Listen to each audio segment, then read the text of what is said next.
മകരവിളക്ക് ദർശനത്തിന് മണിക്കൂറുകൾ മാത്രം സന്നിധാനത്ത് നിലനിൽക്കുമ്പോൾ തിരക്ക് വർദ്ധിച്ചു തുടങ്ങി. നാളെ ഉച്ച മുതൽ സന്നിധാനത്തേക്ക് നിയന്ത്രണമുണ്ടാകും.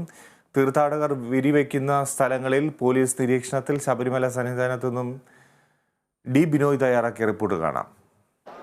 കഴിഞ്ഞ 2 ദിവസമായി ശബരിമല സന്നിധാനത്ത് തിരക്ക് അല്പം കുറവുണ്ടായിരുന്നെങ്കിൽ ഇന്ന് തിരക്ക് ക്രമേണ വർദ്ധിച്ചു തുടങ്ങിയിരിക്കുന്നു. കാരണം തിരുവാഭരണ ഘോഷയാത്രയും എരുമേലി പേട്ടതുള്ളലും എല്ലാം കഴിഞ്ഞ് തീർത്ഥാടകർ ശബരിമല സന്നിധാനത്തേക്ക് വന്നുകൊണ്ടിരിക്കുന്ന ഒരു കാഴ്ചയാണ് നമുക്ക് കാണുവാൻ കഴിയുന്നത്. മാത്രവുമല്ല, കഴിഞ്ഞ 3 ദിവസമായി മകരവിളക്ക് കാണാൻ കഴിയുന്ന സ്ഥലങ്ങളിലൊക്കെ തന്നെ തീർത്ഥാടകരെത്തി പർണശാലകൾ കെട്ടി കാത്തിരിപ്പ് തുടങ്ങി കഴിഞ്ഞിരിക്കുന്നു.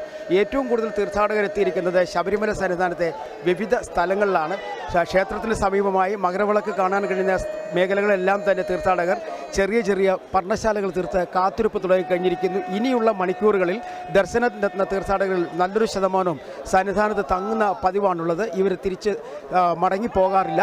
ഇവർ ഇവിടെ തന്നെ തങ്ങി മകരവിളക്കും തിരുവാഭരണ ദർശനവും എല്ലാം കഴിയും ശേഷം മാത്രമേ നാടുകളിലേക്ക് മടങ്ങാറുള്ളൂ. ഇപ്പം സന്നിധാനത്ത് തമ്പടിച്ചിരിക്കുന്നതിലധികം പേരും ഇതര സംസ്ഥാനക്കാരാണ്. മാത്രമല്ല, കേരളത്തിൽ നിന്നുള്ള തീർത്ഥാടകരും ഒക്കെയുണ്ട്.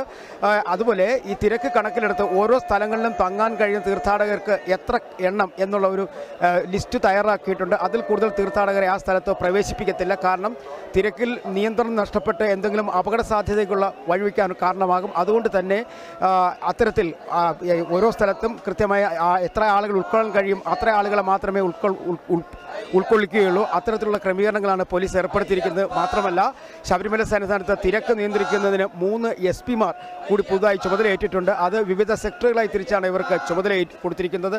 പമ്പയിലും വലിയ തിരക്കാണ് അനുഭവപ്പെട്ടുകൊണ്ടിരിക്കുന്നത്. നിലയ്ക്കലും അത്തരത്തിൽ വാഹനങ്ങളിൽ തീർത്ഥാടകർ എത്തിക്കൊണ്ടിരിക്കുന്നു. കഴിഞ്ഞ ദിവസം എരുമേലി പേട്ടതുള്ളലിന് ശേഷം പുറപ്പെട്ട പേട്ട സംഘം ഇന്ന് പമ്പയിൽ എത്തിച്ചേരും. ഇന്നാണ് പമ്പ വിളക്കും പ്രസിദ്ധമായ പമ്പാ സദ്യയുമെല്ലാം. അതിനുശേഷമായിരിക്കും ഇവർ മലകയറുക. തിരുവാഭരണ ഘോഷയാത്ര പന്തളത്ത് നിന്നും കഴിഞ്ഞ ദിവസം പുറപ്പെട്ട തിരുവാഭരണ ഘോഷയാത്ര അയിരൂർ പുതിയ ഘോഷയാത്രത്തിൽ തങ്ങിയ ശേഷം ഇന്ന് രാവിലെ വീണ്ടും യാത്ര തുടങ്ങിയിരിക്കുന്നു. ഇന്ന് വൈകുന്നേരം ലാഹ സത്രത്തിലാണ് തങ്ങുക. അതിനുശേഷം പൂർണ്ണമായും കാനനപാതയിലൂടെ ആയിരിക്കും ശബരിമല സന്നിധാനത്തേക്ക് തിരുവാഭരണ ഘോഷയാത്രാ സംഘം നീങ്ങുക. നാളെ വൈകുന്നേരം 6 മണിയോടുകൂടി തിരുവാഭരണ ഘോഷയാത്ര ശരംകുത്തിയിൽ എത്തിച്ചേരും. ശരംകുത്തിയിൽ വെച്ച് ദേവസ്വം ബോർഡ് അധികൃതരും അയ്യപ്പ ഭക്തരും ചേർന്ന് തിരുവാഭരണ ഘോഷയാത്രയെ സ്വീകരിക്കും.